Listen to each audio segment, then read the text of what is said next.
waxaynu maanta ka waramaynaa afar xirfado. afartaas xirfado waxay muhiim u yihiin nolosha casriga in la joogno, waxayna anfacaysaa qof walba oo dhalinyaro ama qof walba oo casrigan joogo da-du doonana ha jiro. barnaamijkan wuxuu noqonayaa dood wadaag. doodaasina waxay noqonaysaa mid aan isku dhaafsanayno fikrado iyo macluumaadka halkaas ku xusan. macluumaadkan waxay ku xusan yihiin buuggan aniga soo wadaan ugu magacdaray da-deedu waa 20 ilaa 30 sano. waana qeyb ka mid ah ciwaanada ama mawduucyada buugga. xirfadahaasi waxay kala yihiin joogteyn, xirfadda hadalka, aqoon iyo cilmi baaris iyo xakameynta shucuurtaada.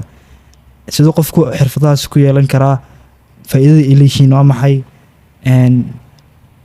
qofkana siduu mataqaanta u noqon karaa qof xirfadahaasi dhammaan wada yeesho ama mid ka mida yeesho. marxaban. marka buugga magaciisa waxaa dhahday da-deedu waa 20 ilaa 30 sano. buugga magaciisa saas la dhahaa weli mana soo bixin. marka waa okay. afartan qodobna waa qodobo ka mid ah, qodobo ka mid cutub ah ka mid ah. waa cutub, waxayna kasii mid yihiin, waxay ka mid yihiin cutubkaasna ayay qeyb ka qaadanayaan mawduucyada cutubka. sax marka qofku suu u xakameyn karaa shucuurtiisa. xakameynta shucuurtaada. xakameynta shucuurta tusaale ahaan hadda soo qaadan macna emotional control. qofku siduu shucuurtiisa qof suu control karaa. maxaa ka mid ah macnaha tusaale ahaanta qaabka okay taas ugu yar adag kuwa kale ma ka bilaabi lahayd ayada u fiican emotional controlka emotional control because yeah no but ayada ugu adag markii la fiiriyo afartooda. laakiin afarta waa loo kala qeynaa. communication, consistency, cilmi baaris, research iyo emotional control mise emotional intelligence. haywad emotional control. inta casriga la joogo waxyaalo badan baa yani nolosheena ku lifaaqan ama waxyaalo badan ayna hortaagan. ee ugu horeyso teknolojiyada, ee ugu horeyso nolosha oo qaali ah, oo ugu horeyso hamiga aan leenahay because waxaan dhammaanteen dhalinyaro. qof walba hami leeyahay, qof walba waxbuu doonaya inuu xaqiijiyo, qof walba wuxuu doonayaa nolol qurux badan. idan yani processkan amaran waa process dhalinyarnimo. waxaa la yiri qofka intuu dhalinyar yahay waa intuu geed ka boodo ama tale ka boodo. halkaa marka waxaa ka baxayo qofku inuu wax walba si fudud ku rabo, in wax walba iska fududeysanayo, in wax walba si raaxo leh uu ku doonayo, in wax walba uu yani rabo asagoo sariirtiisii ama energy aan bixinin ama juhdi aan gelinin ama waqti yaroo kooban gudaheeda uu ku keeno. taas marka waxay ka dhalanaysaa qofka in emotionkiisu control waayo because ibni aadamka waxaa la yirahdaa waa indha ku garaad leh. wuxuu rabaa marka waxaan uu qabanayo result inuu si fudud ku helo, isla markaas uu helo shaygu maanta bilaaway, shaygaas wuxuu rabaa resultigiisa iyo qaabka uu soo baxayo wax uu noqonayo wuxuu ku dhifay isla markii inuu ogaado, which is impossible, macquul ma ahan. hataa marka waxay soo imanaysaa emotional control, qof inuu yani qanaaca uu leeyahay, uu iscontroli karo, iimaan leeyahay oo cilmi leeyahay oo yani ilaahay yaqiinsan yahay oo qadarna yaqiinsan yahay. qofka marka uu deganaani wuxuu qabanaya si deganaan uu qabani, emotionkiisa wuu controle. dhanka kale marka bay'ada ku nool lahay waa dadyo kala duwan. dadka marka way ku kala duwan yihiin aqoonta, garaadka, cilmiga, daryeelka iyo danta bay ku kala duwan yihiin. dadka marka waxaa kala kulmayso way kala duwan tahay. kuwa waxaa kala kulmaysa hadal wanaagsan, kuwa waxaa kala kulmaysa hadal aan wanaagsanin, kuwa waxaa kala kulmaysa daryeel, kuwa waxaa kala kulmaysa ka faa'iideysa aqoon, ku dhaqaale ka faa'iideysa, kuna waxaa ka faa'iideysa malahan waxaan aqoonaysa dhan kula fahansan. marka waxaas oo idil waxay hoos imaanaya aad marada qanaaco leedahay. noloshana qaabka u socotaa waxay tahay qofka in uu dadaalo, uu shaqeeyo, uu problemka u xalliyo. hadduu maanta shay xalliyo haddana birito shay kale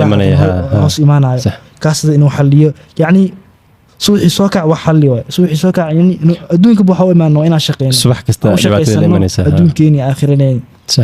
taas marka jiifka iyo iska fadhiga iyo mala awaalka iyo nolosha fudud haddii waxaad isku yani aniidaada ku xirtay waxaan kugu dhacaya niyajab. emotional control qof waxaa noqonaysa iska murugeysan, iska ilmeynaya, iska dhibaataysan, wax walba ay hor imaaday, cadow waan leeyahay, kanaasaa dhaqaale xumo jirto, waxay taageeraya ma lahan. qof walba tiisa haysataa sheekh. marka qofkii nolol khayaal uu sameysanayaa markii ay u suurageli weydeen ilaa saa uma shaqeysa adduunka ma shaqeeyay ficil baa laga beenaa qabato markii nolol suurageli weydo qofkii waxa ku dhacay emotional breakdown waxa qofka marka inuu xakameeyaa wax walbuu la kulmaayo ama wax walbuu soo wajahayo inuu noqdaa qof isxakameyn karo iskontarooli karo oo qanaaco iyo iimaan leh gaalada waxa aad doona waxaan ahay anaga dad islaamaan aanay iimaan aan leenahay nolosheena maalintii waxaan ku fikirnaa intaasoo waxa nagu soo dhaco ama samaan buu xumaan baha ahaadaan marka waxaasi talaabada aad qaadayso ay ku xiran tahay marka haddii wuxuu nidaada ku soo dhaco haddii iimaan aad leedahay iimaanka waxaaba kala sareeye waxaas wuu kuu diida inaad samayso inaad xad lahaataa inaad dareentaa inaad ibni aadan tahay aad dhalinyaro tahay aadan dhamaystirnayn wax walbana sida u rabtay haddii ay noqon waayaan inaad ka socoto oo aadan isku sii mashquulinin markaa dhex galaan marka youthka mise dhalinyarada badanaa adeegti maxaa dhahday in quick results ay rabaan soo ma waxay dhaqso hadhow natiijada in dhaqso kasoo badaan rabaan right then maxaa arkaysa badanaa waxaan muxuu ka imaanaya like sabar la-aanta mise lack of patience right because qofka xataa hadduu uu emotionskiisa uu controli karo macquul gal ma noqonayso inuu markaas hadduuna sabar lahayn mise if the person doesn't have patience enough wixii markaas suurtagal ma noqonayaan hadda si aad dhahday camal qofka hadduu horta kow sabar leeyahay if the person first has patience right sabarkiisa koobaad taasoo horta talaabada koobaad oo kadib kala dhicin doonto inuu markaas dulqaad yeeshto inuu markaas uu qanac yeeshto inuu markaas uu xasilooni yeeshto all those other things balse haddii sabarkii koowaad uunan jirin oo qofka uu rabo okay hadda waxaan sameeyay quick inay natiijada soo baxaan mise meeshan amaray why am not seeing results right haddii taas marka jirin oo like sabarka koowaad mise patience-ka koowaad mise dulqaadka koowaad hadduuna jirin then si kasta oo qofkan ku fikirayo maxaa rabaa in emotional control yeeshto macquul gal ma noqonayso kow anagana markii aan dhalinyar nahnay youthska hadda sidaas sheegtay buggaaga maxaa waaye 20 ilaa 30 sama marka maxaa isleeyahay target audience-ka maxaa waaye dhalinyarada so 10 sano gudaheeda leh soma so sidaan isleeyahay emotional control mostly maxay la imaanaysaa markaas qofka khibradiisa life experience because hadda sidaa sheegtay camal maalin kastaba aad soo kacdid bayno every day problem solving way soma laakiin qofkii markaas the more you do problem solving the more experience leedahay waay inta markaas oo ku dhex jirtid iyo caqabadooyinkaas iyo wareegaas iyo dagaalkaas iyo buuqaas ku dhex jirtid inta markaas maskaxda kusii weynaanayso khibradaadana kusii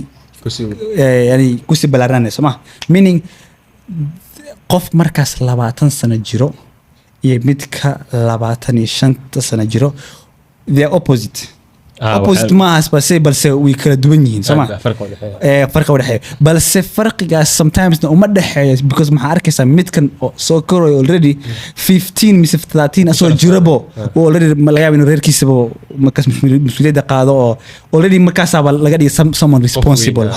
marka meeshuu 20 sano jir ku gaaray hadda waxaana sheegano like life skillska already asaga badanaa real life uu soo arkay wuu kasoo qayb qaatay right so hadhow maxaa arkaysa the actual experience uu ninkan soo qaatay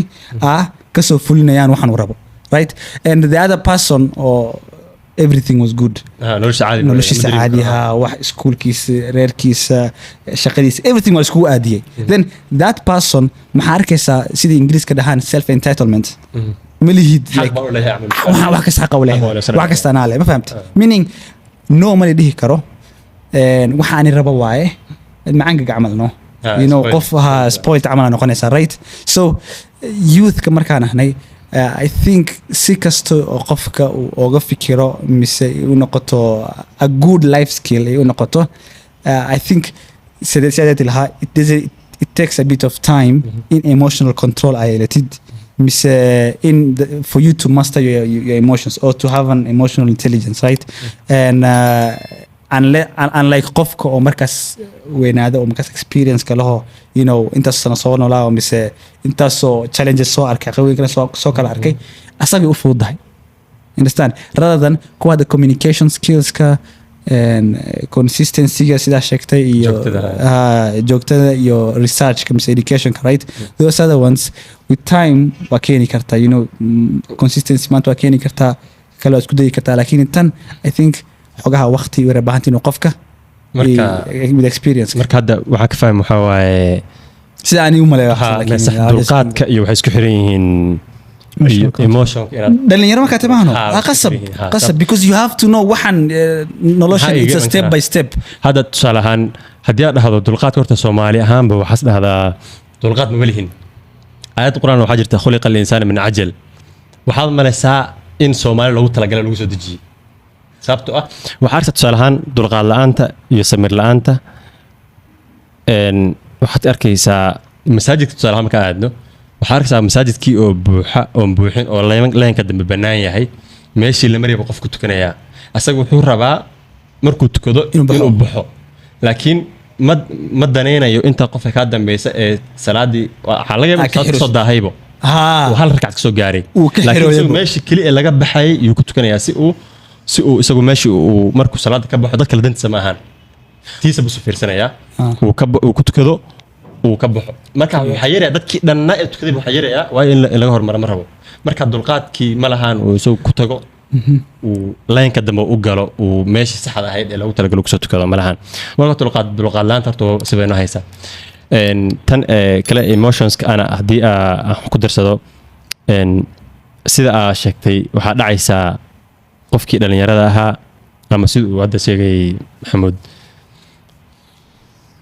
khayaaliga aan ku noolahay ama waxaa ka mid ah qofku waxaad arkaysaa sida aad sheegtay wuxuu sameynaya noloshiisa dhan baa yaa u kala kacsan u wanaagsan oo family fiican buu haystaa iskuulkii noloshiisii wuxuu rabuu helayaa marka waxaa laga yaabaa 30 sano ninkii gaaray oo noloshiisa isoo socotay oo noloshiisa isoo wanaagsanayd yaa markuu mas-uul isagu noqdo ama uu isagu reer yeesho inuu qaban waayo hawshii sababtoo ah noloshiisi dhaneyd baa lasoo lasoo barbaarinaya ku ka yar oo laga yaabaa 10 sano inuu agoon ahaa ama raja uu noqday uu noloshii isagu lasoo xarbiyey lasoo rafaaday marka uu 25 sano gaaro waaba qof weyn oo mudakar oo mas-uul ahoo noloshii wixiisa la gudbuna dhan qabsan kara ninkaas nolosha mar hore u furmataa afsooxeel waxay dhihi jireen seefunzon namamada funzona ulimwengu noloshii arbaaxday noloshii maalmaha train waxaa socda noloshaa jexjex